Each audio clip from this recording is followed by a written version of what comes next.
O Senhor esteja convosco. Ele está no meio de nós. Proclamação do Evangelho de nosso Senhor Jesus Cristo, segundo São Mateus. Glória a vós, Senhor.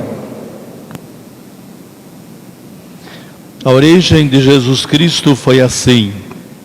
Maria, sua mãe, estava prometida em casamento a José, e antes de viverem juntos, ela ficou grávida pela ação do Espírito Santo.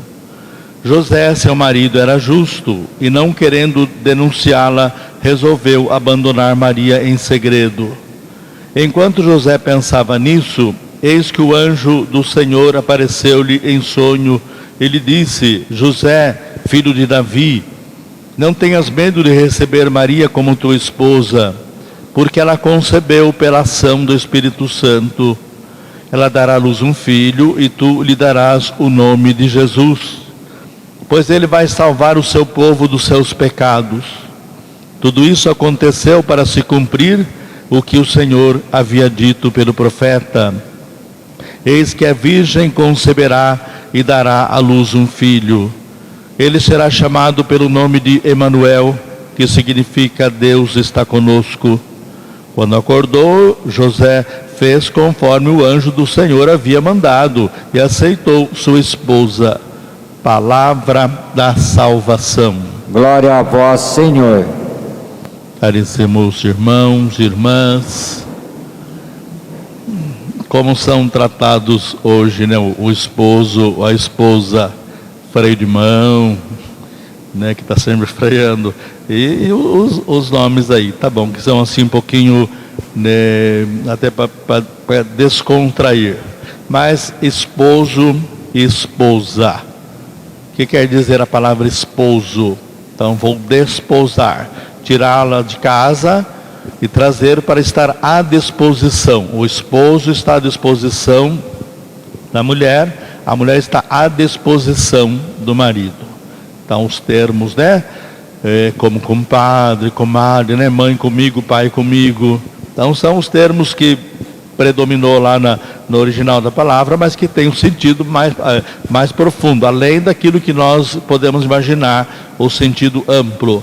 Então José fez conforme o anjo tinha mandado e aceitou sua esposa, aceitou aquela que estaria à sua disposição, e ele se colocou também à disposição dela, para nascer o Salvador, para nascer o Deus feito, o Deus menino, né, que se tornou depois o Deus grande, que sempre foi, né, claro, só um período da história da salvação, que Deus vem habitar no meio de nós. Desce para a terra, convive no meio do pecado, mas não se faz pecado. Ele tira-nos do pecado. Então a situação de José e de Maria naquela época, hoje talvez isso passasse despercebidamente, né? Porque a banalização da família, né, o compromisso, tudo isso então está desmoronando cada vez mais. Mas naquele tempo, isso se preservava muito o casamento. O pretendente, né, o homem que queria então, primeiro ele conversava com os pais, ou até de repente os pais é que faziam lá todo o acerto, e depois que ia contar: o filho, você vai casar com fulano. Aquela coisa também terrível, né, que existia lá, que eu vou casar com esse trem aí, com esse estrupício, né, coisa parecida assim. Tá, mas aí, né, e toda regra tem a sua exceção, tem o seu problema. Bom, enfim, José, prometido em casamento, prometido. José ficou com Maria, né? E depois então, como se fala a linguagem de hoje, né? Nós ficamos lá aquele dia, depois a gente está conversando, né? A gente está se entendendo, né? E assim vai por aí afora, né? Não. Então, quando José se propôs a ser esposo de Maria, conversou com os pais, né? Logicamente eles fizeram lá a sua exigência. Tá bom, você volta para casa, prepara uma casinha lá, humilde, simples, para levar a minha filha, né, para dá-la então, portanto, em casamento. E José foi cumprir então o que ele havia proposto ali. Não foi ver Maria, né? Vamos conversar um pouquinho, né? Vamos aproveitar. Não, nada disso. Então não se viam mais, não se encontravam mais. Quando você terminar aquilo que nós propusemos, aí você volta, a gente vai conversar e tratar do casamento. Exatamente o que José estava indo para fazer depois desse acerto. E acontece então que o anjo aparece para Maria e pergunta então se ela aceita, né? Você aceita ser a mãe do Salvador? Espera um pouco, Maria, eu mesmo, tenho certeza que você não errou o endereço, não? Né? Tenho ali 15, 16 anos, né? A informação ainda, o termo, por isso que o povo então questiona, mas não está escrito ali que apareceu lá para a Virgem e falou que está em grego, o termo é parthenos, grego, parthenos, menina pura, não é a adolescência de hoje, é aquela que estava ainda sobre o cuidado dos pais, que portanto não saiu, não ficou sozinha em momento algum.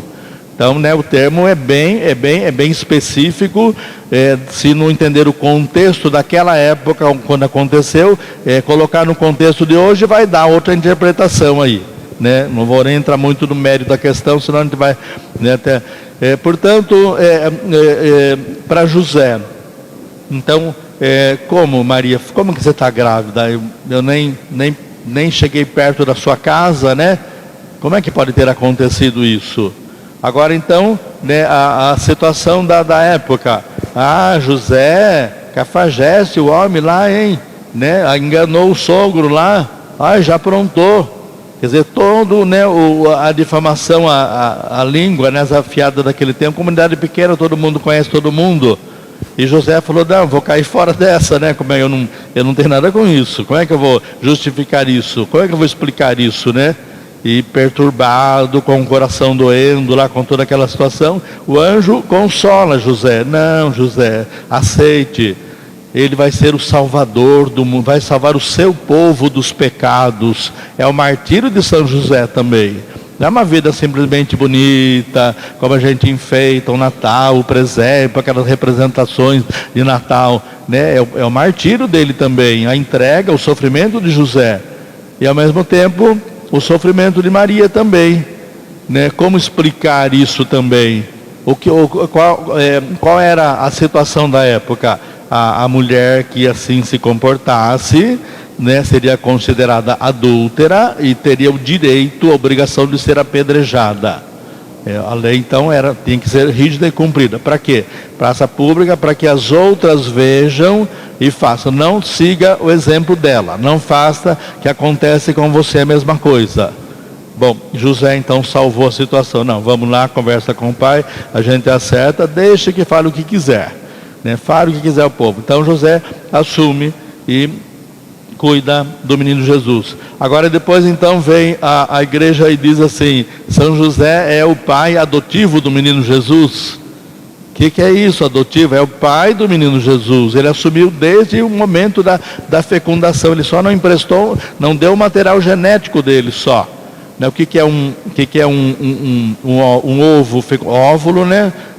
Depois o ovo fecundado. Se colocar na palma, a gente pensa que é uma coisa grande. É igual um ovo de passarinho, de beija-flor, né? Ovinho de lagartixa. Não, é invisível. É o tamanho do homem, o tamanho não dá para ver a olho nu. Só se for um olho muito bom, talvez perceba. Precisa colocar no microscópio para poder ver.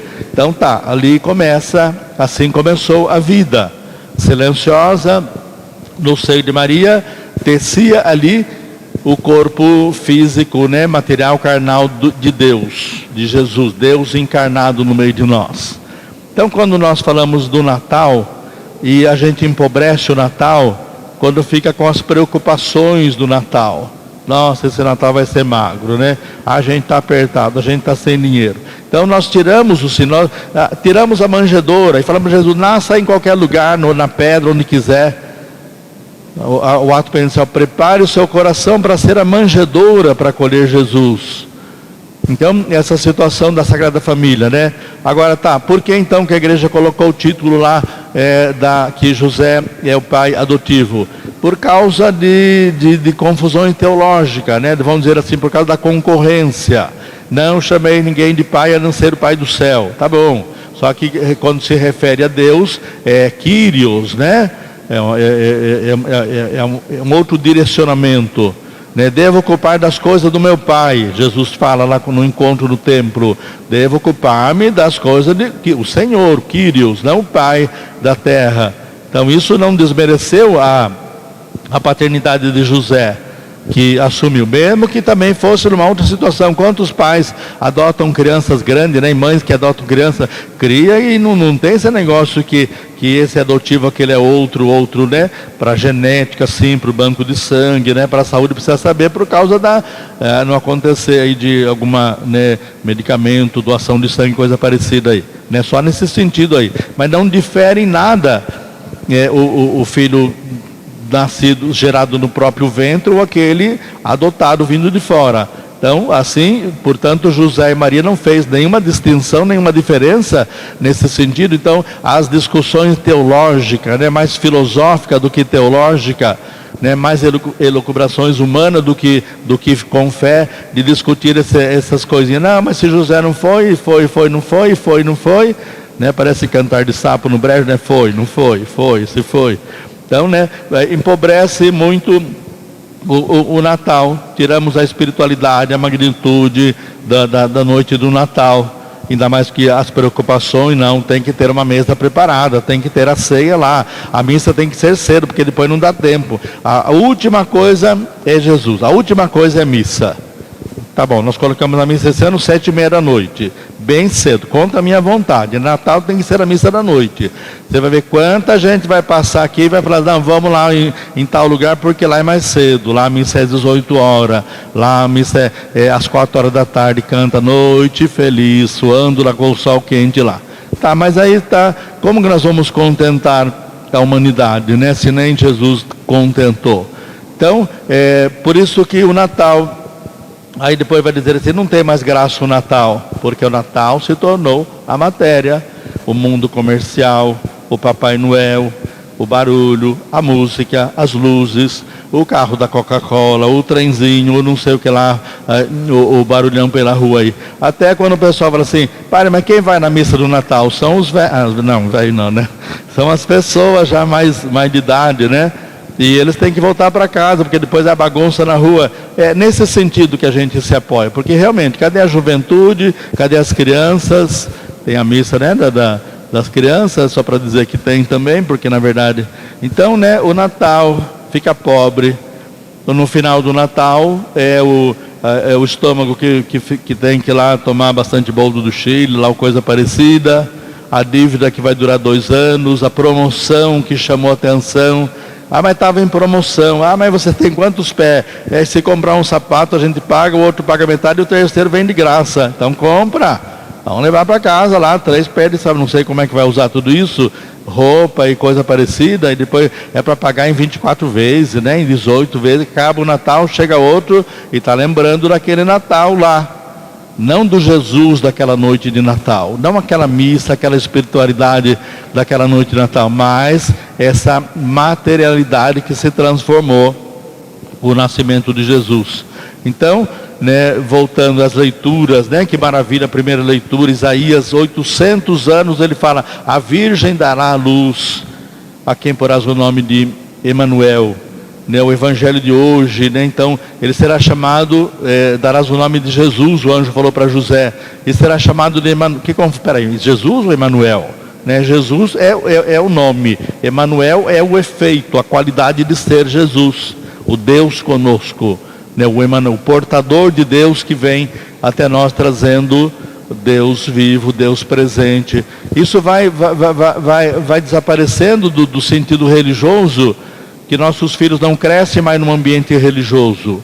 As casas não têm momento de oração, as casas não têm um ambiente religioso. Tem lá uma árvore de Natal cheia de pacotinhos lá, mas isso lembra o Natal? Isso fala alguma de Natal? Não, fala do comércio, o presente que você vai gastar é bom, né? Eu não sou contra o comércio. O comércio tem que existir, tem que gerar economia, tem que dar presente, assim o pessoal fica contente, mas não substitua o aniversariante, né? Lembre de Jesus em primeiro lugar.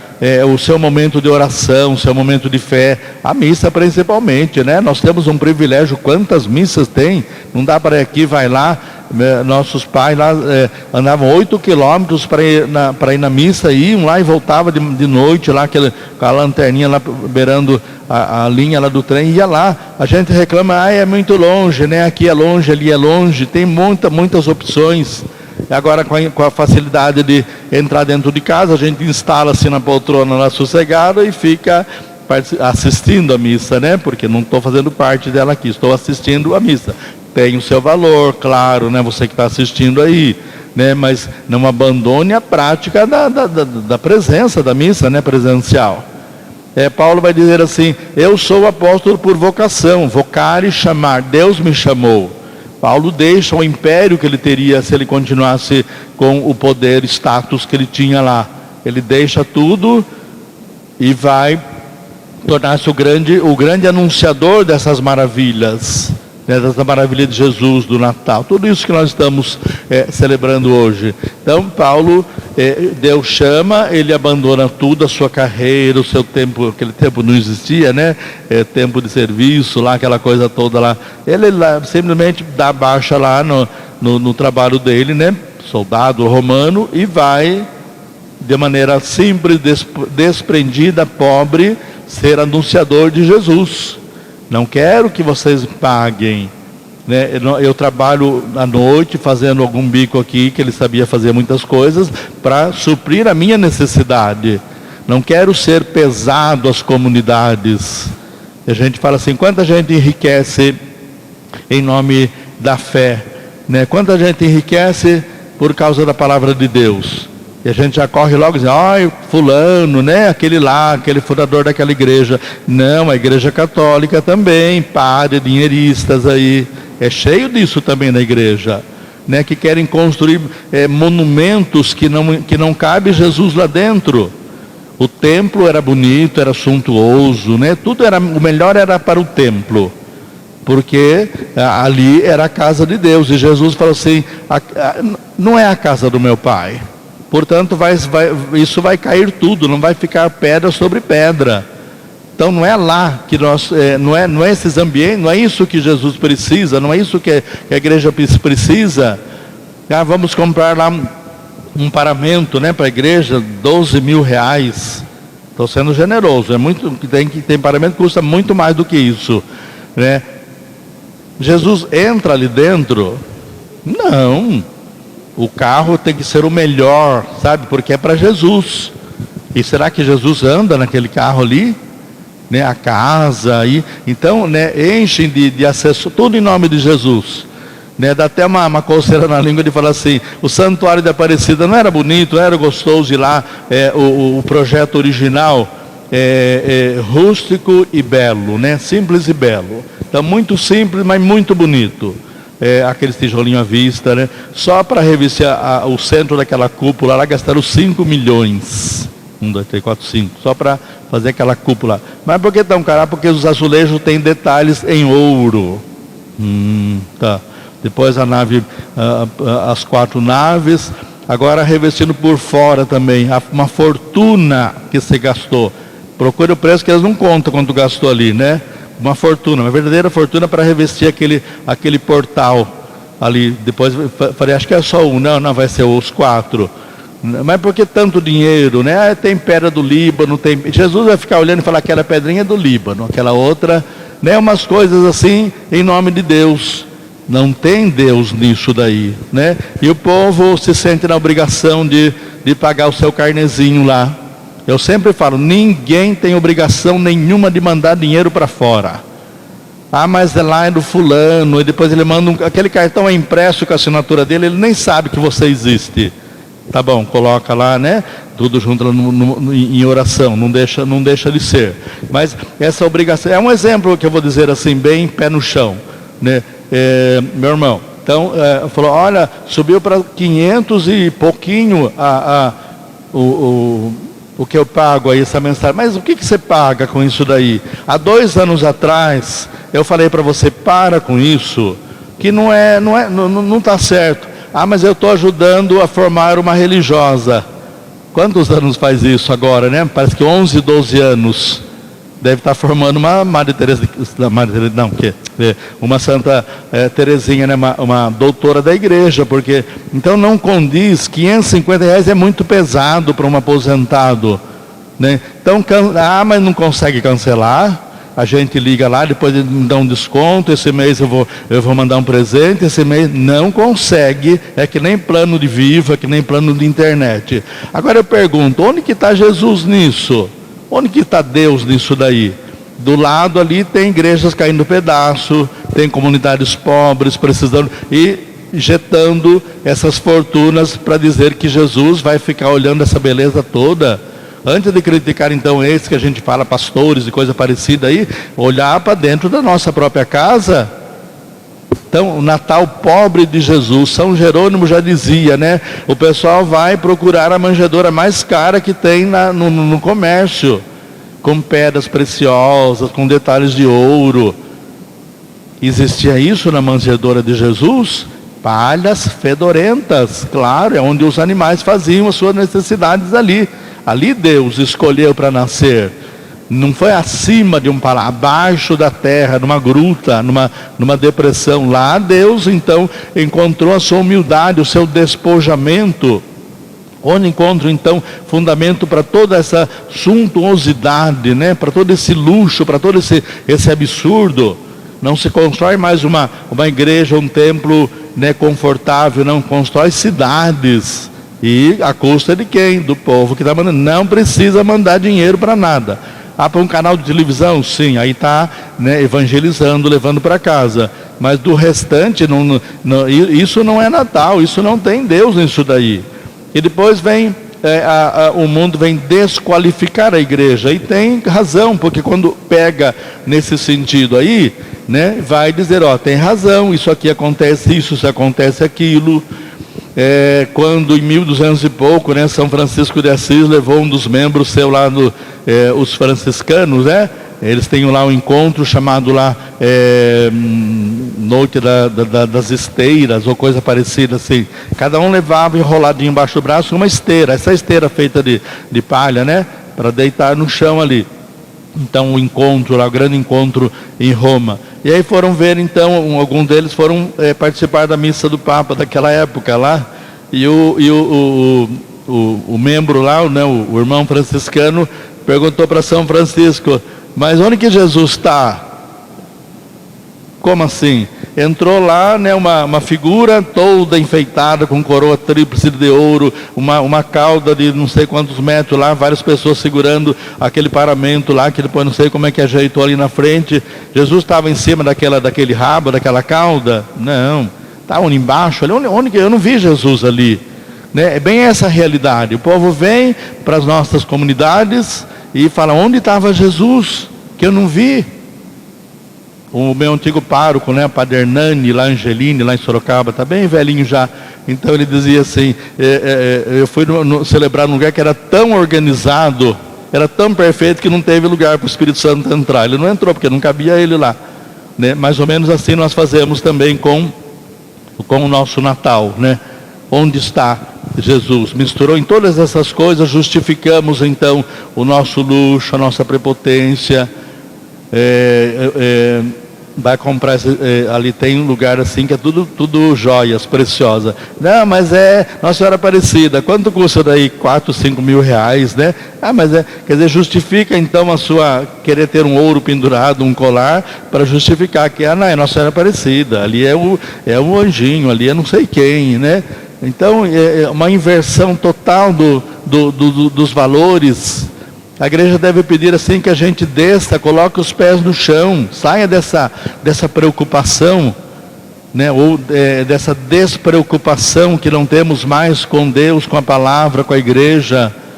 Enquanto falando então desse povo que explora, né? O povo, essas congregações aí ricas, bilionárias que vêm na casa da pessoa, então é muito bonzinho, e manda a imagem da Nossa Senhora de Fátima, e depois manda uma mensagem, né? E manda no final do ano, e a pessoa fica toda feliz da vida, mas não põe no lápis quanto custou isso e quanto você já mandou ali, né? Em nome de Jesus, em nome da igreja, em nome do Evangelho, em nome da salvação. Não, faz como Paulo, põe o pé no chão e vai para a missão, vai lá para a periferia anunciar o Evangelho. É muito fácil, muito bonito ficar lá em cima desses pedestais dando esse tipo de testemunho. Na verdade está estimulando o homem na sua prepotência, no seu consumismo, na sua ganância, né? Fica encantado de ver tanta beleza, de repente tropeça no sacrário lá, Jesus estava ali, Jesus no cantinho ali, né? Naquela casinha escura. Então nessa última semana de preparação para o Santo Natal, se o Natal que nós vamos preparar é esse, onde vamos reclamar que não tem dinheiro, que não tem coisa parecida, não fale que é Natal. Fale qualquer outra coisa, né? Mas não fale que é Natal. Se você não encher a sua boca que provenha, que brote do coração o verdadeiro sentido do nascimento do Salvador, Deus na sua grandeza, Deus fica contente com você, quando você é bom, quando você é íntegro, quando você cuida da sua família, quando você é um pai, uma mãe exemplar, quando você é um filho, quando você é um membro de uma comunidade, quando você é voluntário, leva o seu serviço àqueles que precisam, né? A sua cidade. Nós temos aqui quem cuida de criança, quem cuida de idosos, nós temos quem cuida dos doentes, quem cuida de portador de câncer, nós temos as terceiras idades, nós temos quem cuida de dependente químico. Quer dizer, aqui nós podemos fazer um montão de coisa. Então não precisa ser esse ou aquilo especificamente, não. Eu mando lá, né? Eu tenho aqui todos os carnês, olha quanto que eu sou fiel, isso, aquilo de lá. Tá? Qual é o proveito que a sua família tem disso daí? Qual é o proveito que as pessoas que estão ao seu redor têm disso daí? Qual é o proveito que a sua cidade tem? Que a sua comunidade religiosa, onde deve ser essa expressão de Deus, acontece? Se nós ficamos só pensando naquela preocupação, como já disse, material. Nossa, eu não consegui trocar o sofá esse ano no Natal, vai ter que ser assim. Como se Jesus fosse sentar naquele sofá ali. Não consegui trocar a cortina, não consegui pintar a casa, eu não consegui isso, é coisa minha. Eu quero esse monte de coisa bonita e falo que é para Jesus. Como acabei de dizer, eu quero uma casa, eu quero um carrão, eu quero um conforto. Tudo isso é para o Natal, é para Jesus. Tira isso daí da mente. Faça como o ato penitencial propôs para nós, varrer o coração, tirar a crosta que está petrificando o teu coração. Abra para que então verdadeiramente seja manjedoura, para que Jesus possa nascer ali, nascer e transformar a sua vida num propósito sincero de conversão, de mudança de vida. Noite de 24 de dezembro, 25, não somos mais a mesma pessoa, somos outra. Jesus nasceu naquela noite, um referencial apenas, transformou a minha vida. Não sou mais aquele pai, não sou mais aquela mãe, aquele filho, aquele membro, aquele empregado lá viciado, aquele empregado sugador, aquele empregado que só quer fazer proveito, ou aquele patrão que só quer explorar as pessoas. Então, a partir desse Natal, eu não sou mais